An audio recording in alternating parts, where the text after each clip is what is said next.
comment pouvez-vous définir concrètement le patriotisme économique puisque nous y sommes? Le patriotisme économique, je vais le définir en segmentant déjà les mots et en prenant un exemple. Patriotisme, ça vient du mot patrie. Oui. Ça veut dire que le fait d'aimer sa patrie. Mais en général, on a souvent l'habitude de penser que patrie, c'est le Cameroun. Non. Parce qu'il ne faut pas oublier qu'en 1884, il y a des personnes qui ont saucissonné notre continent pour nous faire croire que nous sommes Camerounais, nous sommes Tchadiens, nous sommes Guinéens. En fait, notre patrie, c'est l'Afrique. C'est la raison pour laquelle j'aime dire que le Cameroun, c'est notre quartier, parce que notre pays, c'est l'Afrique. Ça, on ne doit jamais l'oublier. C'est pour faire en sorte que dans la vision de nos projets, qu'on ait une vision continentale et même mondiale. Qu'on ne soit pas contenté à dire que je suis le meilleur du Cameroun. Non, c'est trop petit. Maintenant, le patriotisme économique, c'est le fait de contribuer au développement de son pays sur le plan économique. Et là, je vous prends quelques exemples pour que vous puissiez comprendre de quoi il s'agit. Oui. Alors, moi, je voyage constamment. J'aime bien prendre les agences de voyage. Et moi, je n'ai jamais vu un Français dans les agences de voyage que je prends constamment. Jamais. Pourtant, je voyage presque tout le temps. Je vais vous expliquer pourquoi.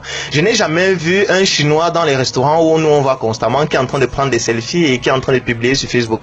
Je n'ai jamais vu un Anglais qui est par exemple, en train de prendre le taxi ou qui est dans nos écoles, ou à Bepanda ou en Bopi, en train de fréquenter. Mais il faut vous poser la question, ils voyagent donc comment? Ils se déplacent donc comment? Ils fréquentent donc où? Pourquoi ils vivent en communauté? Pourquoi ils vivent en communautarisme? Parce que ils ont compris que le système pyramidal qui est impulsé par leurs ambassades. Je prends même un autre exemple qui va peut-être vous choquer. Il y a une quincaillerie ici au Cameroun qui est située dans la ville de Douala. Et pratiquement toutes les entreprises françaises du Cameroun, lorsqu'elles ont besoin d'un matériel de quincaillerie, s'approvisionnent dans cette quincaillerie, même si ça coûte 10 fois plus cher. Parce que le système, on va le voir dans le patriotisme économique tout à l'heure, c'est parce que lorsqu'on soutient le circuit économique, c'est l'entreprise qui produit qui en bénéficie. Et quand l'entreprise qui produit vient de notre pays et est donc cotée à l'indice boursier de notre pays, c'est notre pays qui gagne des devises dessus. Et donc ça va nous bénéficier à tous par la suite, même si ça coûte plus cher. Sauf que dans nos écoles, on n'a pas intégré les notions de patriotisme économique.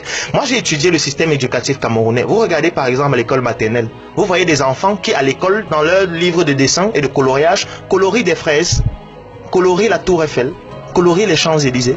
Ça veut dire que de façon subconsciente et inconsciente, ils sont en train d'aimer quelque chose qui n'est pas produit chez nous. Ensuite, dans le système, à l'école primaire, on va leur parler de l'histoire de Charlemagne. On va leur parler de l'histoire de Napoléon. De Hitler. Ça veut dire qu'on est en train de valoriser les héros des autres.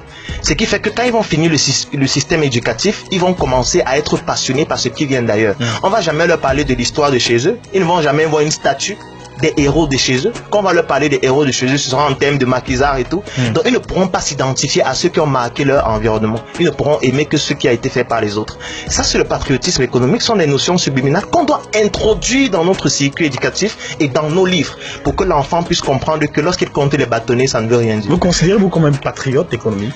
Je n'ai pas la prétention de dire que je suis un patriote économique totalement, parce que nous sommes dans un environnement où c'est difficile de l'être. Parce que quand les cure-dents sont importés, les cotons-tigres sont importés, et presque tout ce qu'on consomme au quotidien est importé, c'est difficile de l'être même qu'on en a vraiment la volonté. Par contre, je suis en train de vouloir contribuer avec tous les autres à pouvoir inculquer cette idéologie-là pour que les gens puissent se lancer dans suffisamment d'initiatives, dans suffisamment de secteurs d'activité différents pour qu'on ait une offre qui soit beaucoup plus grande et qu'on soit encore plus patriote. Alors, vous travaillez en ce moment sur l'intelligence économique.